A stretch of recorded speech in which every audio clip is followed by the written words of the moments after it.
Kemalangan dan kecederaan dalam kalangan kanak-kanak.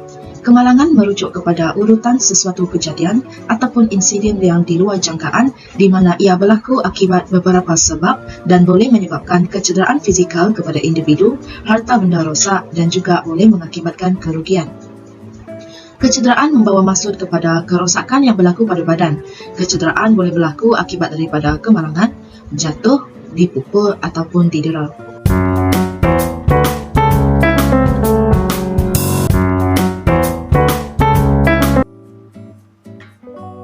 Terdapat beberapa jenis kemalangan dan kecederaan dalam kanak-kanak yang boleh berlaku. Di antaranya adalah tercekik. Apakah itu tercekik? Tercekik adalah keadaan di mana berlakunya terdapat sesebuah objek asing yang kecil ataupun makanan yang tersangkut di dalam kerongkong. Terdapat beberapa contoh kesan sekiranya keadaan tercekik ini berlaku. Yang pertama, udara tidak dapat mengalir secara normal ke dalam atau keluar dari paru-paru. Seterusnya, memotong saluran pernafasan ke otak, dan yang terakhir, kanak-kanak tidak dapat bernafas dengan betul. Bagaimana tercekik ini boleh berlaku adalah karena setiap individu kita mempunyai dua pipe di dalam badan kita, yaitu trakea yang merupakan pipe untuk sistem pernafasan kita dan esofagus yang merupakan pipe untuk saluran pemakanan dan peminuman. Apabila kita makan, makanan itu akan jatuh ke dalam esofagus. Seperti yang kita dapat lihat di gambar, kita juga ada epiglottis yang berbentuk seperti daun di kerongkong yang menghalang sebarang objek atau makanan memasuki daripada sistem pernafasan kita. Tercekik berlaku apabila otak kita lupa untuk menutup epiglottis yang menyebabkan makanan terjatuh ke dalam trakea. Hal ini terjadi adalah karena kita berada di dalam lindas paru sedar ataupun di dalam keadaan yang terganggu. Seterusnya, melecur. Melecur juga merupakan salah satu jenis kemalangan dan kecederaan yang boleh berlaku di dalam kalangan kanak-kanak. Apakah yang dimaksudkan melecur? Melecur adalah kerosakan tisu yang berpunca daripada haba ataupun terlalu terdedah kepada matahari. Melecur juga boleh terjadi berpunca dari sentuhan kimia ataupun objek yang mempunyai sumber elektrik. Kita perlu memberikan fokus kepada topik melecur karena melecur boleh menjadi masalah perubatan yang kecil menjadi kepada kecemasan yang mampu mengancam nyawa orang. Terdapat beberapa simptom tahap melecur yang boleh kita lihat, yaitu pada tahap pertama, yang mana tahap melecur itu dia akan menjejaskan lapisan luar kulit yang dipanggil sebagai epidermis. Kelencuran ini boleh menyebabkan kemerahan dan kesakitan. Tahap yang kedua, di mana kelencuran ini dapat menjejaskan lapisan luar kulit dan lapisan kedua kulit yang disebut sebagai dermis. Kesan daripada lencuran ini ialah bengkak, kulit menjadi berwarna merah, bertumpuk, dan seperti yang dapat kita lihat di gambar, kesan lencuran ini juga boleh menyebabkan anggota badan yang melecur mempunyai gelembung seperti buih. Tahap ini boleh menyebabkan kesakitan seseorang individu itu menjadi lebih teruk. Tahap yang terakhir adalah tahap yang agak kritikal, di mana tahap ini akan melecur pada bahagian lapisan epidermis, dermis, dan lemak di bawah kulit. Seperti yang dapat kita lihat melalui gambar, warna tangan mangsa tersebut telah menjadi hitam, coklat, putih, dan merah. Kulit mangsa tersebut juga kelihatan agak kasar. Tahap ini berbahaya karena ia akan menyebabkan kemusnahan saraf dan menyebabkan anggota tubuh badan yang terkena dari lencuran tersebut menjadi kebas. Kesan daripada lencuran ini boleh dirawat. Yang pertama, rendamkan kawasan melecur ke dalam air sejuk selama 10 menit atau sehingga kesakitan mula berkurang. Kedua, letak dan sapukan petroleum jelly ataupun gel aloe vera pada kawasan permukaan kulit yang melecur sekurang-kurangnya 3 kali sehari. Seterusnya, tutup kawasan permukaan kulit yang melecur dengan menggunakan pembalut. Membuat pertimbangan sekiranya kanak-kanak perlu mengambil obat tahan sakit. Menggunakan krim pelindung matahari SPF 30 ataupun lebih tinggi untuk mengelakkan luka tersebut menjadi kulit berwarna gelap. Walau bagaimanapun, untuk luka melecur yang serius, pertolongan cemas dan penilaian adalah sesuai untuk mereka. Rawatan mungkin melibatkan obat-obatan, pembalut luka, terapi, dan pembedahan. Orang yang mengalami luka bakar teruk mungkin memerlukan rawatan di pusat luka bakar khusus. Mereka mungkin memerlukan cantuman kulit untuk menutup luka besar, dan mereka mungkin memerlukan sokongan emosi dan penjagaan susulan selama berbulan-bulan seperti terapi fisikal. Lemas juga merupakan satu kemalangan yang sering berlaku dalam kalangan kanak-kanak. Lemas merupakan keadaan yang berlaku apabila oksigen terhalang daripada memasuki saluran pernafasan akibat tenggelam dalam air atau disebabkan terperangkap dalam satu tempat yang tertutup dan tidak dapat menyedot oksigen. Kejadian lemas adalah mudah berlaku dalam kalangan kanak-kanak kerana mereka belum mampu untuk menjaga dan mengawal diri mereka sendiri. Kira-kira 75% daripada kes lemas di Malaysia adalah golongan kanak-kanak yang berusia 5 tahun ke bawah. Antara gejala lemas ialah batuk, tercungap-cungap, muntah, nafas berbunyi, kulit kebiruan dan tidak sadarkan diri. Terdapat beberapa jenis lemas yang sering berlaku. Yang pertama ialah lemas dalam air. Seorang kanak-kanak boleh lemas dalam air secetek 5 cm.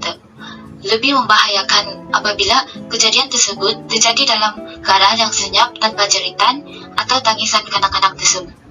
Tempat yang berpotensi untuk melemaskan kanak-kanak ialah kolam renang, tong simpanan air, dan juga kolam kembung.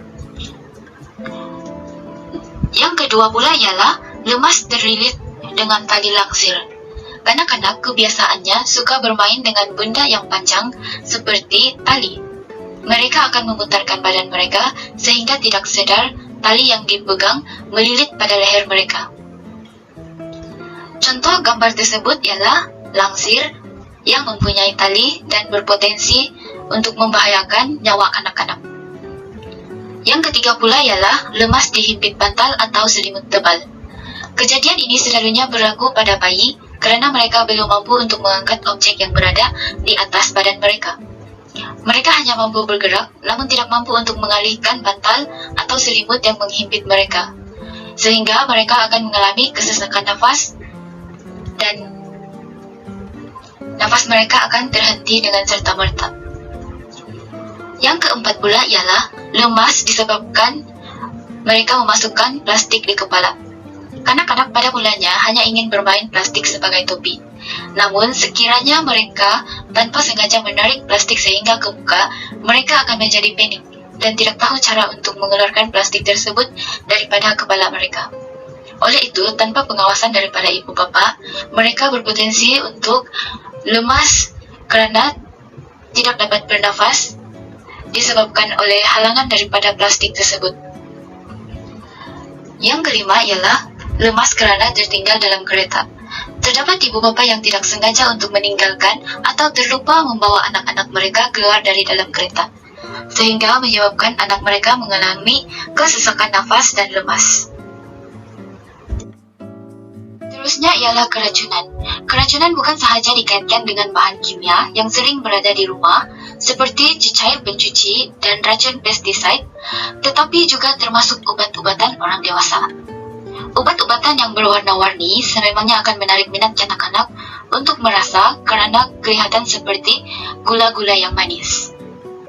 Antara tanda-tanda keracunan ialah seseorang kanak-kanak itu akan berasa loya, mengalami cerit-berit, muntah-muntah, sakit perut, berpeluh atau demam, sakit kepala dan kelihatan keletihan.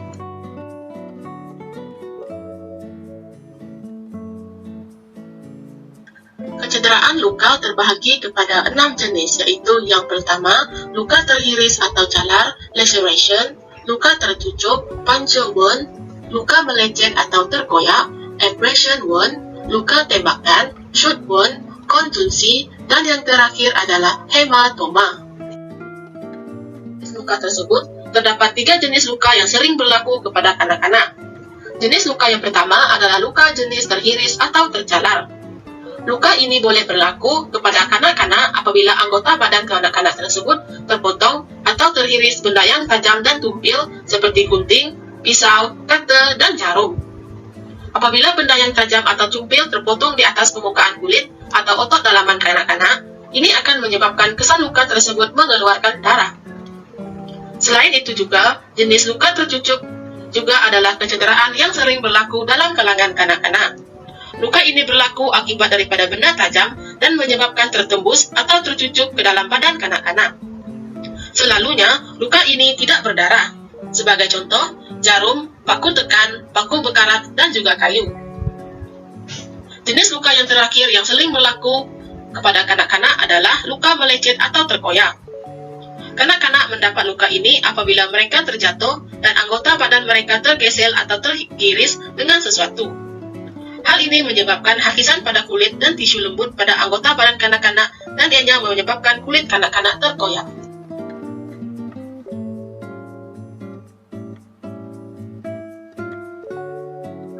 Jenis kepatahan juga terbahagi kepada 6 jenis, yaitu jenis yang pertama patah tebu green stick fracture, seterusnya patah remuk comminuted, yang seterusnya patah melintang transverse, yang keempat patah terpusing spiral, yang seterusnya patah menyerong oblique, dan yang terakhir patah lesung impacted. Patahan yang sering berlaku kepada kanak-kanak ialah patah tebu atau dikenali sebagai green stick fracture. Seterusnya adalah kejutan elektrik. Kejutan elektrik ini boleh berlaku apabila seseorang itu bersentuhan secara langsung dengan sumber elektrik. Kesan kecederaan kejutan elektrik juga bergantung kepada jenis, jumlah arus elektrik, serta tempo masa terdedah kepada sumber elektrik tersebut. Bukan itu sahaja, kejutan elektrik ini juga boleh mengakibatkan pelbagai jenis kecederaan, yaitu bermula daripada luka yang ringan seperti melecur, sehingga kepada serangan jantung dan seterusnya boleh mengakibatkan kematian. Untuk pengetahuan semua, kanak-kanak kecil kerap mengalami kejutan elektrik apabila mereka menggigit cord elektrik atau mencucuk objek logam seperti garpu ke dalam soket elektrik atau perkakas yang tidak dilindungi. Dan kecederaan ini juga boleh berlaku apabila mainan elektrik, peralatan atau alatan digunakan secara tidak betul, atau apabila ada arus elektrik yang bersentuhan dengan air di mana kanak-kanak sedang duduk atau berdiri. Akhir sekali adalah penderaan. Penderaan boleh dibahagikan kepada 3 jenis, yaitu penderaan fizikal, penderaan seksual, dan juga penderaan emosi. Bagi penderaan fizikal, boleh dilihat sebagai tindakan ganas, seperti memukul dan mencederakan kanak-kanak dengan sengaja oleh ibu bapa mereka, penjaga atau sesiapa sahaja yang bertanggung jawab ke atas kanak-kanak berkenaan. Dan bagi penderaan seksual pula, merujuk kepada tindakan seksual yang dilakukan ke atas kanak-kanak seperti mencabul kehormatan mereka, mengadakan hubungan seksual atau merogol, serta menyentuh kemaluan atau bagian sulit tubuh kanak-kanak dengan sengaja. Dan bagi penderaan emosi pula, merujuk kepada bentuk gangguan psikologi, terutamanya dari segi mental dan emosional, sama ada didera dan dianyai oleh ahli keluarga yang terlibat.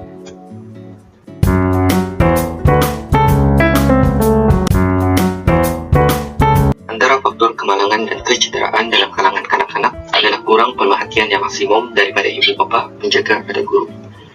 Ibu bapa atau guru merupakan insan yang paling dekat dengan kanak-kanak kerana mereka bersama kanak-kanak sejak awal usia lagi.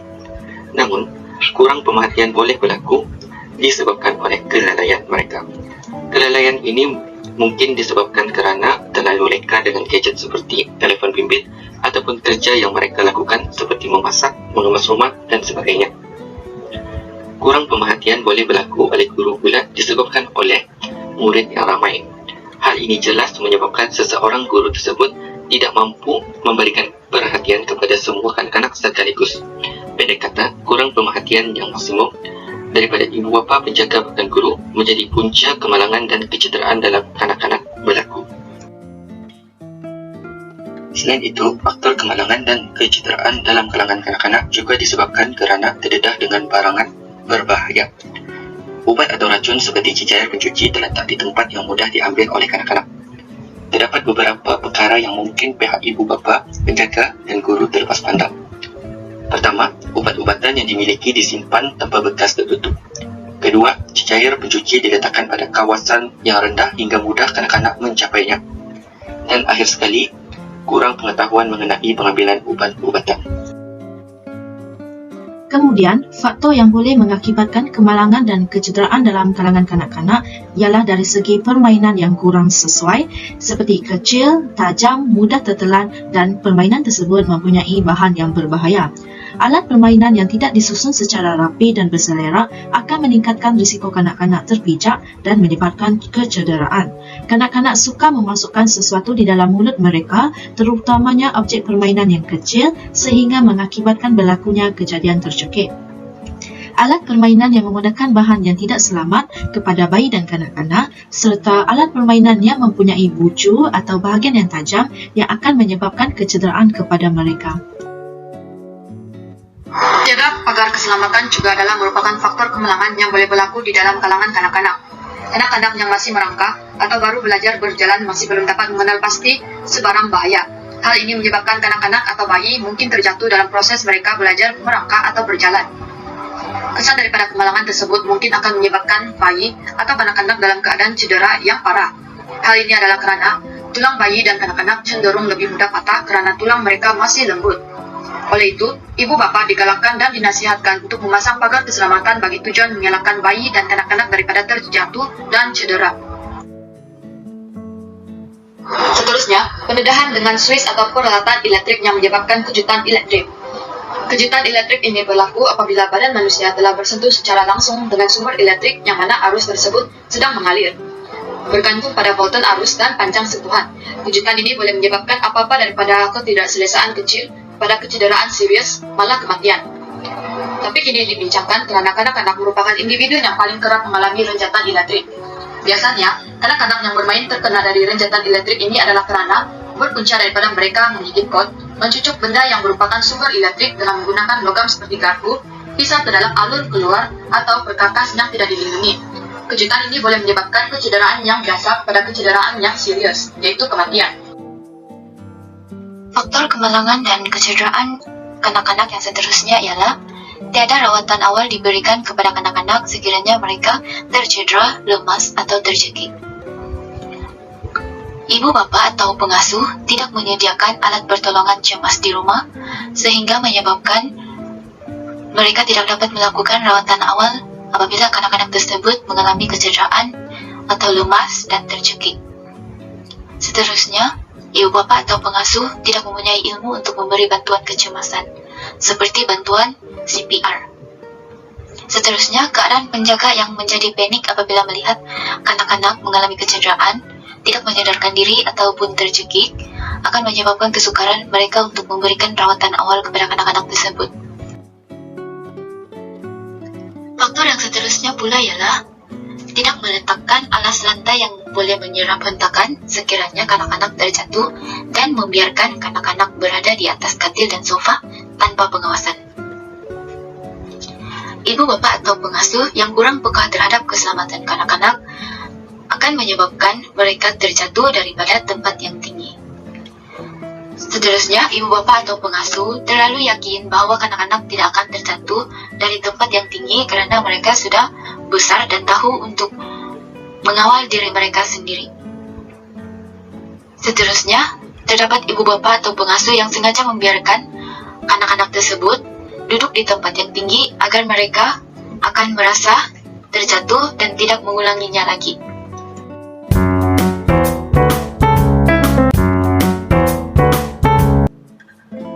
Kecederaan dan kemalangan yang melibatkan kanak-kanak ini boleh diatasi dan dielakkan melalui beberapa langkah.